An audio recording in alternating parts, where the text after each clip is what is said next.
اس گھر میں میرے ماں باپ آئے آج سے تقریباً 50 سال پہلے. اس سے پہلے میرے والد صاحب کی ٹرانسفرز ہوتی تھی, وہ گورنمنٹ میں تھے, تو کبھی ہم ملتان تھے, کبھی پنڈی تھے, کبھی کہیں تھے.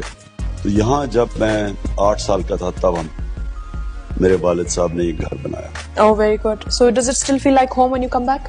ہاں گھر تو ہے, لیکن پرابلم اس کا یہ ہے کہ یہ جب میں یہاں بڑا ہو رہا تھا تو یہ ایک دیہات تھا. یہاں کوئی یہ جو سڑک, یہ نہر ہے, نہر کی جو سڑک ہے, اگر دن میں 10 گاڑیاں بھی چل جاتی تھی نا تو زیادہ ہوتی تھی. تو اب تو گھنٹے میں کوئی 500 گاڑی چل جاتی, ٹریفک بند رہتی ہے. اب تو ایسے ہے کہ موٹر وے کے اوپر میں. That's very true. تب میں تھا یہاں, سارے 8 گھر تھے, کھیت تھے سارے یہاں, ہماری گائے بھینسیں مرغیاں, ہم ایسے رہا کرتے تھے یہاں. تو جس طرح کے فارم پہ نہیں ہوتے اس طرح یہاں بڑے ہوئے تھے. اوپن سپیسز تھی. جب ہم گورنر کراس کرتے تھے نا ایچ کو, تو موسم بدل جاتا تھا, ٹیمپریچر میں فرق ہوتا تھا, یا موسم ٹھنڈا ہوتا تھا. تو اور پانی پینے کا لاہور کا اچھا پانی تھا. ٹھنڈ اکتوبر میں ہم سویٹر پہن لیا کرتے تھے, اب تو دسمبر میں سویٹر نہیں پہنتے. تو بہت بڑا چینج آ گیا لاہور. نوسٹالجیا نہیں ہوتا آپ کو؟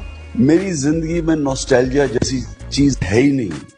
میں جو ماضی میرا جب ماضی گزر جاتا نا تو اس کا میں دروازہ بند کر دیتا ہوں. میں کبھی پیچھے نہیں دیکھا زندگی میں. اسکول سے نکلا کبھی اسکول واپس نہیں گیا, یونیورسٹی سے نکلا یونیورسٹی واپس نہیں گیا, کرکٹ جب میں نے چھوڑی کبھی کرکٹ میں واپس نہیں گیا.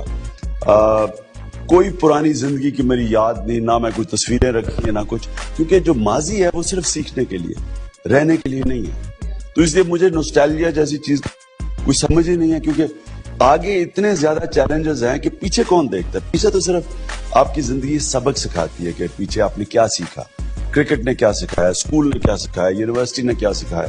Only to learn. اور جو آپ کے اچھے یا برے ایکسپیرینس ہوتے ہیں, خاص طور پہ جو آپ کو زندگی جس سے ہم گھبراتے ہیں کہ تکلیف کا وقت, یہ آپ کو اندر دیکھنا پڑتا ہے, ڈیپتھ آتی ہے, آپ اپنا جائزہ لیتے ہیں, اور کئی دفعہ جب آپ پین سے نکلتے ہیں تو آپ اور طاقتور ہو جاتے ہیں.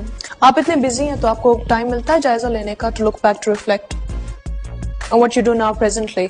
نہیں, ریفلیکٹ تو کانسٹنٹلی میں کرتا ہوں زندگی میں. جب رات ہوتی ہے نا تو سونے سے پہلے میں کوئی آدھا گھنٹہ ریفلیکٹ کرتا ہوں دن کو. یہ میری زندگی میں شروع سے تھا.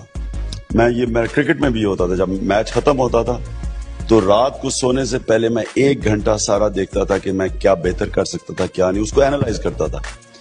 اور ابھی بھی میں دن کو جائزہ لیتا ہوں, ریفلیکشن ہمیشہ کرتا ہوں.